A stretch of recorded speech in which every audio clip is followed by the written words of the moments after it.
Hey, it's Steve. Well, some of you thought the Z-scale trains were really small. Well, today we're going to look at something even smaller. T-gauge.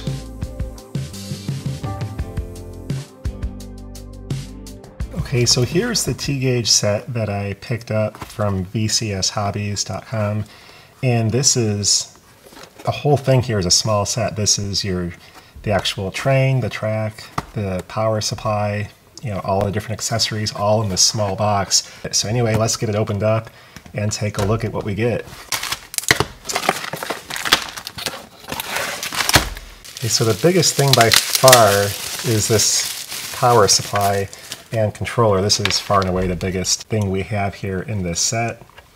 Of course, we have our instruction manual. This is a little ramp to get the equipment on the track, which you can see is crazy small. Cords for the power supply. This is I believe a track cleaning pen. And a little device here to put your locomotives on so you can get the wheels cleaned. This little tiny bag of track, which is impressive. So you can see here the actual train itself. You get 2 locomotives and 2 passenger cars. N-scale, Z-scale, T-gauge.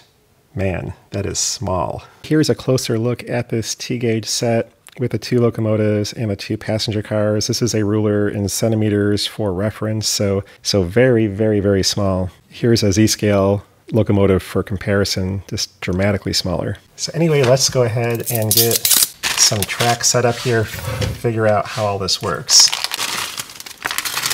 And the track is very much like what you would see with the Rokuhan track in Z-scale or Kato Unitrack in N-scale. The rail joiners are obviously pretty big, because if they were small, it'd just be too hard to use. But the track is actually a lot more robust than I thought it would be. It's small, but surprisingly it's got tie detail and everything else on there, so it's interesting. Anyway, let's go ahead and get this set up.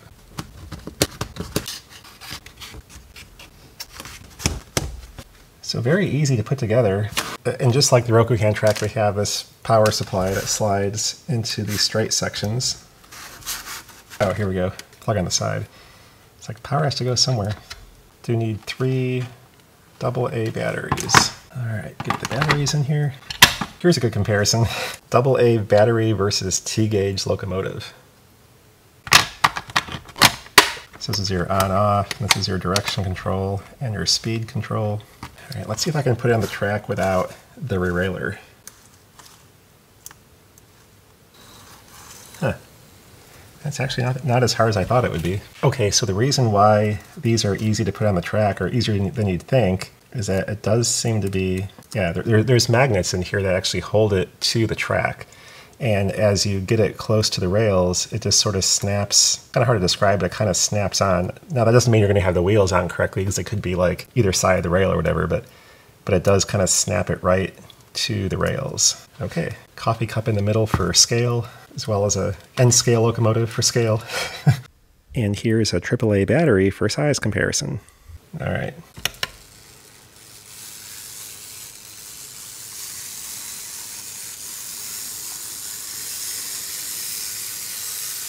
Wow.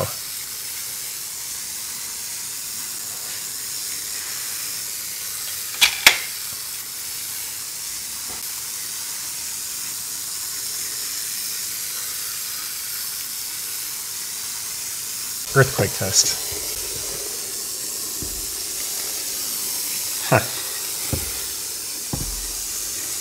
And with the magnets on there, this thing just stays on the track like crazy. Oh, there we go. So yeah, you can eventually tip it high enough to where stuff falls off, but oh, these may not be magnetized.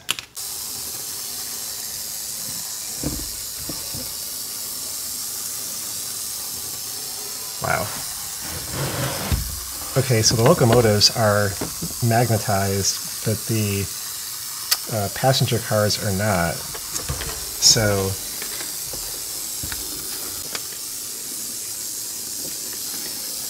this is really interesting. The T-gauge stuff stays on the rails better than stuff in larger scales just because of those magnets. That's impressive. So anyway, I saw a video recently from Simone Yach that she had made a hat with a train going around it.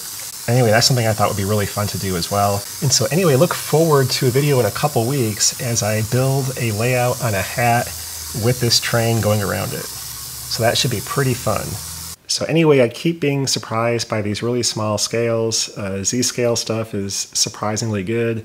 T-gauge is kind of remarkable that this actually even works, and it runs pretty well. The fact that it has magnets and it stays on the rails really well, and that does give you some possibilities for doing some interesting projects. And as I mentioned, I'll be building a T-gauge layout on a hat, and that should be a fun project and kind of a fun thing to wear around. You know, go to a train show with a train running around your head on a hat. That should be pretty fun. But anyway, that's just another example too. If you don't think you have room to run a train somewhere, if you don't have room for a hat, I don't think I can help you anymore. And again, I'll have that coming up here in a couple of weeks. But anyway, that's all for now, and thanks for watching. Bye.